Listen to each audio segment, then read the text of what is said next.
नमस्कार दोस्तों, आज हम बात करेंगे हाइपर सेंसिटिविटी और नार्सिसिस्ट के बारे में। वो ईगो को जो कांच जैसी होती है, पटाख से टूट जाती है। कभी-कभी देखा है आपने, कोई लोग होते हैं जिन्हें ज़रा सी बात कह दो तो उन्हें बहुत बुरी तरह से गुस्सा आ जाता है, जबकि आपको लगे यार इतनी बड़ी तो कोई बात भी नहीं थी। इनकी किसी बात से मना कर दो या फीडबैक दे दो तो ये उसे पर्सनल अटैक समझ लेते हैं। So this type of behaviour is hyper sensitivity and narcissism. Narcissist जो है बेसिकली अंदर से बहुत ज़्यादा कमज़ोर इंसान होते हैं और इनकी ईगो जो है बड़ी हाई होती है और बड़ी फ्रेजाइल होती है। तो जहाँ भी नार्सिसिस्ट होंगे हाइपर सेंसिटिविटी आपको मिलेगी।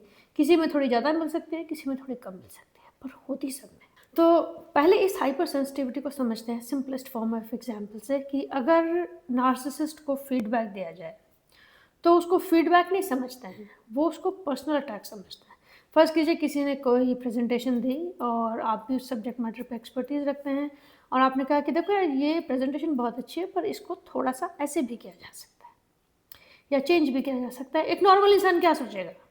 तो चलिए हाइपर सेंसिटिविटी को समझते हैं। हाइपर सेंसिटिविटी हुआ किसी भी फीडबैक को पर्सनल अटैक समझ लेना। फॉर एग्जाम्पल, एक बंदे ने प्रेजेंटेशन दी और उसमें कुछ इम्प्रूवमेंट किए जा सकते थे, फीडबैक मिला कि you know this can be improved in this way, इसको बेटर कर सकते हैं। एक नॉर्मल इंसान क्या सोचेगा कि हाँ यार हो सकता है मेरे सोचने में थोड़ी गलती हो, we can change it this way. लेकिन नार्सिसिस्ट क्या सोचेगा? तू मेरे में कमी निकाल रहा है, तेरी हिम्मत कैसे हुई मेरे में कमी निकालने की? बेटा तू अब देख, अब देख, अब मैं तुझे दिन में तारे ना दिखा दूं तो कहना।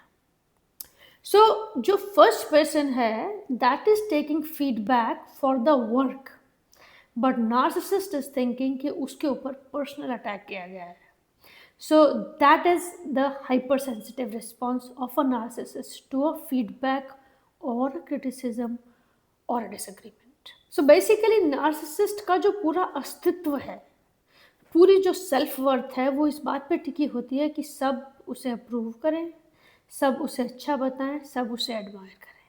और anything in contrast to this they can't really handle it, और वो डिफरेंट टाइप से रिएक्ट करते हैं। Outburst is one of the most common one. Silent treatment भी है। कुछ लोग अबव एंड बियॉन्ड जाके आपके अगेंस्ट प्लॉट करने लगते हैं और मतलब सारी खुन्नस निकालने का कोई मौका नहीं छोड़ते। ये सिर्फ वर्क प्लेस का एग्जाम्पल था, आप अपने घर में देख सकते हैं। फॉर एग्जाम्पल, अगर कोई फादर है और कोई बेटा अपना करियर चेंज करना चाहता है या अपना कॉलेज चेंज करना चाहता है और वही बात अपने फादर के सामने रखता है, तो तुम हमें समझा रहे हो, हमें तुमसे ज़्यादा पता है, हम क्या तुम्हारा बुरा चाहते हैं? And then the person, the child goes into that guilt, और वो अपनी जो इच्छाएं कहना भी चाहता है उसको भी नहीं कहता।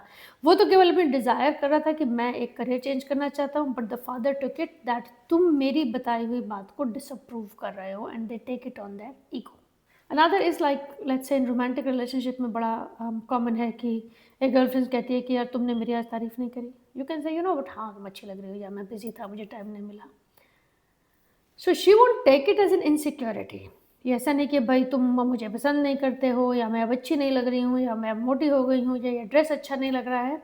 ये तो हुई इनसिक्योरिटी की बात। नहीं, जब नार्सिसिस्ट हाइपर सेंसिटिव रिस्पॉन्स में हो जाती है ये बात ईगो पे, कि तुम्हारी हिम्मत कैसे हुई कि तुमने मुझे कॉम्प्लीमेंट नहीं किया। साइलेंट ट्रीटमेंट हो जाएगा, आपसे बात नहीं की जाएगी, आपको ताने मारे जाएंगे और आपको ये समझ नहीं आएगा ऐसा भी क्या हो गया। अब इंटरेस्टिंगली समझते हैं कि हाइपर सेंसिटिविटी आती कहाँ से। सी, नार्सिसिस्ट एक बहुत ही ज़्यादा इनसिक्योर इंसान होता है, राइट?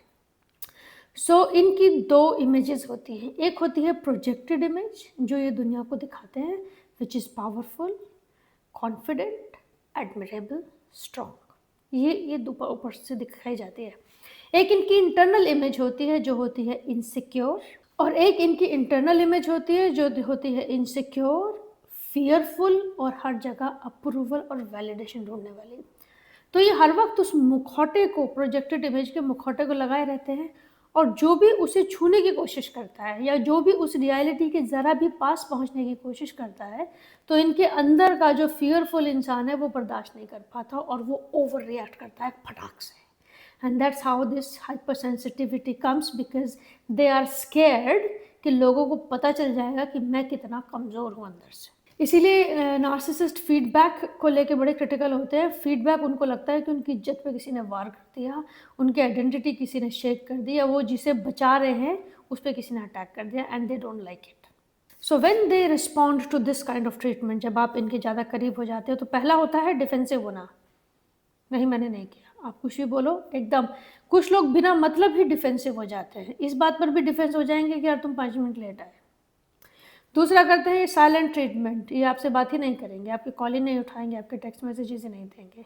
दूसरा, ये रिस्पॉन्सिबिलिटी नहीं लेते, मैंने नहीं किया, मुझे नहीं पता, पता नहीं कौन, किसी दूसरे के ऊपर डाल देंगे कि फलाने ने कहा था ऐसा कर दे, इसने मुझे कहा था ये वाला एग्जिट ले, सही जगह पहुंच जाएगी।